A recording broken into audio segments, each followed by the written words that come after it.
তোমার যদি জীবনে চাওয়া হয় আমাকে প্রচুর টাকা ইনকাম করতে হবে, গাড়ি বাড়ির মালিক হতে হবে, তুমি যদি শিক্ষক হতে চাও তাহলে তুমি গাড়ি বাড়ির মালিক হতে পারবে না। তুমি যদি বিসিএস ক্যাডার হও তাহলে কিন্তু গাড়ি বাড়ির মালিক হতে পারবে না। হতে পারবা ওই সিস্টেম করে। তুমি যদি মনে করো না আমার সম্মান চাই, তাহলে you can drive the BCS cadre, drive the teacher, ভালো করে পড়াশোনা করো প্রথম বর্ষ থেকে। আর তুমি যদি মনে করো প্রচুর টাকা ইনকাম করতে হবে, গাড়ি বাড়ির মালিক হতে হবে, তাহলে তোমাকে স্বাধীন পেশা নিতে হবে, ব্যবসা করতে হবে। ব্যবসা জিনিসটা কেমন কেমন, কিন্তু আল্লাহ তাআলা কোরআনে একমাত্র পেশার কথা বলেছেন, উল্লেখ করেছেন, সেটি হচ্ছে কি? ব্যবসা। আহাল্লাল বাইয়া ওয়া হাররামার রিবা। আল্লাহ বলেছেন আমি তোমাদের হালাল করেছি কি? ব্যবসাকে। ব্যবসাকে তোমাকে হালাল করেছি। এবং ইসলামের 10 জন আশারে মুবাশশারা, 10 জন যারা জান্নাতের সুসংবাদ পেয়েছে, তাদের মধ্যে 9 জনে ছিল ব্যবসায়ী। এবং prophet was also the businessman, জানো তো? হ্যাঁ, তার মানে ব্যবসাটা এটাকে এমফেসাইজ করেছেন। আলিবাবার প্রতিষ্ঠাতা জ্যাকমাকে বলেছিল, জ্যাকমা বলেছে তুমি যদি বিড়ালকে যদি বলা হয় তুমি কি $100 একটা নোট নিবে নাকি একটা কলা নিবে, বিড়াল $100 গ্রহণ না করে কলাটি গ্রহণ করে নেয়।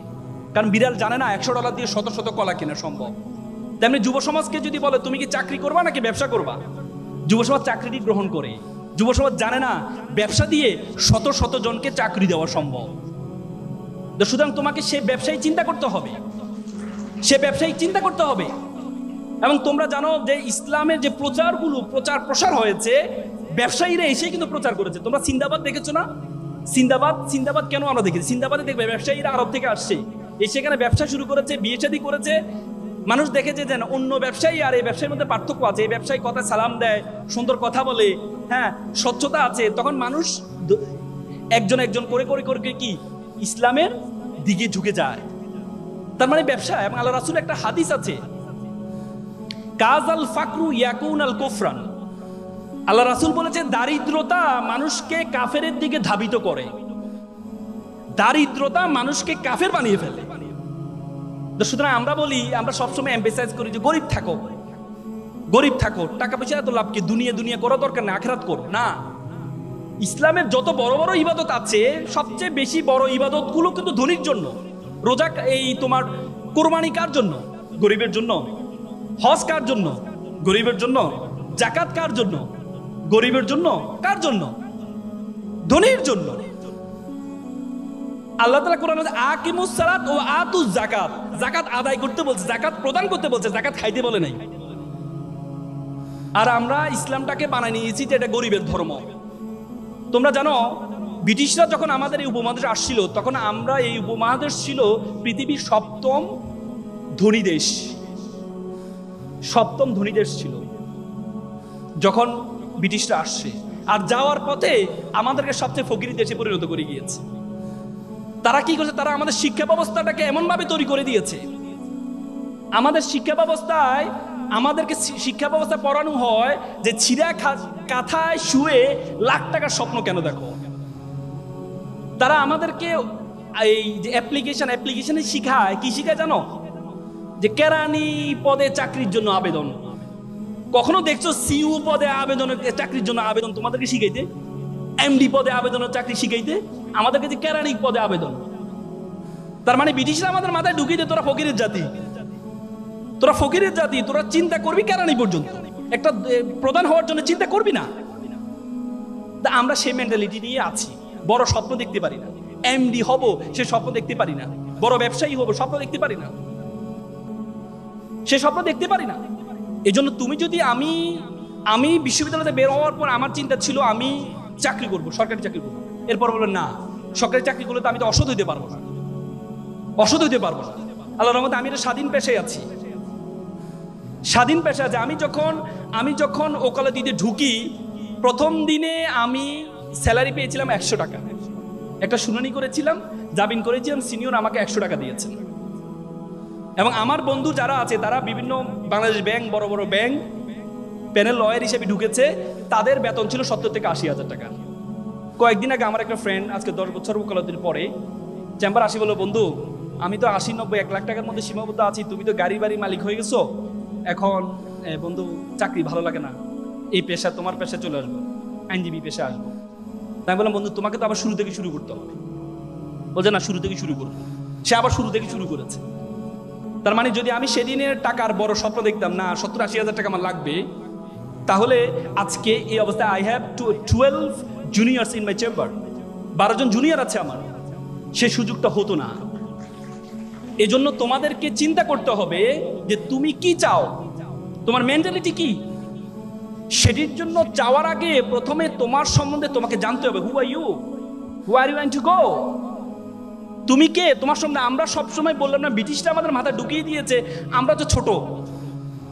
দেখো, আগে আরবরা বড় বড় ব্যবসায় পরিচালনা হইতো, আর এখন মুসলমানরা একটা কনজিউমার জাতিতে পরিণত হয়েছে, ভোক্তা। ওরা বানায় আর আমরা ভোক্তা, অথচ আমরা হওয়ার কথা ছিল সবচেয়ে বড়। এই জন্য তোমাদেরকে প্রথমে তোমার সম্বন্ধে জানতে হবে। তোমার সম্বন্ধে তুমি কে, তুমি কতটুকু যেতে পারবা, তোমার সম্বন্ধে জানতে হবে। দেখো, 2006 সালে বাংলাদেশে একটা অপটিক্যাল ফাইবার স্টেশন করা হয়েছে কক্সবাজারে। সেটি তোমার পর্তুগাল হয়ে, স্পেন হয়ে, সিঙ্গাপুর, মালয়েশিয়া হয়ে, ফিলিপিন হয়ে আমাদের কক্সবাজার সাথে যুক্ত হয়েছে। সে অপটিক্যাল একটা তার, ফাইবার কেবল, পরবর্তীতে স্যাটেলাইট, এই কি বলে শেখ মুজিবুর রহমান যে এটা কি বলে হাইটেক পার্কের সাথে যুক্ত হয়েছে। সে তারটার দূরত্ব ছিল 17,500 কিলোমিটার। 17,500 কিলোমিটার একটা তার দিয়ে পুরো পৃথিবীটা আমাদের হাতের মুঠে চলে আসছে। আজকে আমরা এখানে কি করছি, আমেরিকা বসে দেখতে পাচ্ছি, আমেরিকাতে কি করছে আমরা এখান থেকে বসে দেখতে পাচ্ছি, মাত্র 17,000 কিলোমিটার একটা তার দিয়ে। বিজ্ঞান বলে আমাদের মাথার মধ্যে যে তার আছে, নার্ভ আছে, বলা হয় 2 কোটি নার্ভ আছে আমাদের মাথার মধ্যে। একটাকে যদি একটার সাথে যুক্ত করা হয় 2 লক্ষ কিলোমিটার হবে এটা দূরত্ব। Do you imagine? মাত্র 17,000 কিলোমিটার দিয়ে পুরো পৃথিবীটা আমাদের হাতের মুঠে চলে আসছে। 2 লক্ষ কিলোমিটার নার্ভ দিয়ে পুরো বিশ্ব জগৎ তোমার হাতের মুঠের মধ্যে চলে আসবে। এজন্য তোমাকে জানতে হবে তুমি কে।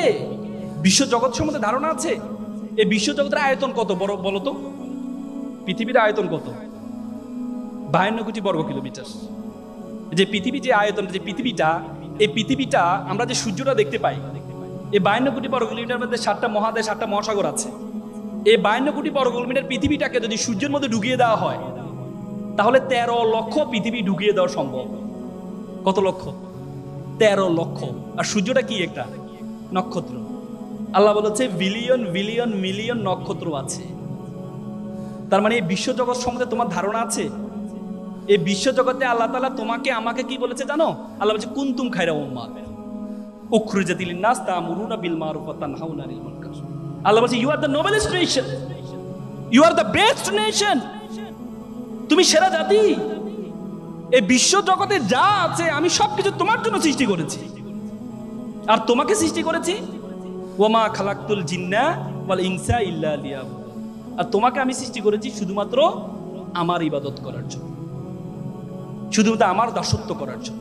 আর বিশ্ব জগতে যা আছে সবকিছু সৃষ্টি করেছি শুধু তোমার দাসত্ব করার জন্য, আর তুমি শুধু করবে আমার দাসত্ব। ধারণা আছে?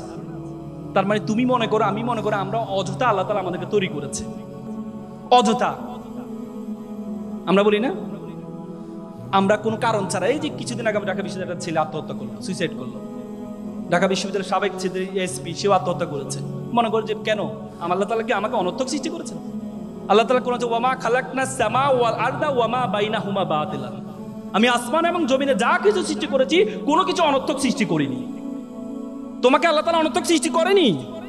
তোমাকে এমন একটি কাজের জন্য আল্লাহ তাআলা সৃষ্টি করেছে, সেই কাজ পর্যন্ত তুমি যেতে পারো নাই বলেই তুমি মনে করো আল্লাহ তাআলা তোমাকে অনর্থক সৃষ্টি করেছে।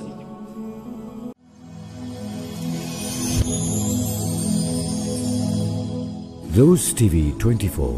Enjoy by listening to the Holy Quran.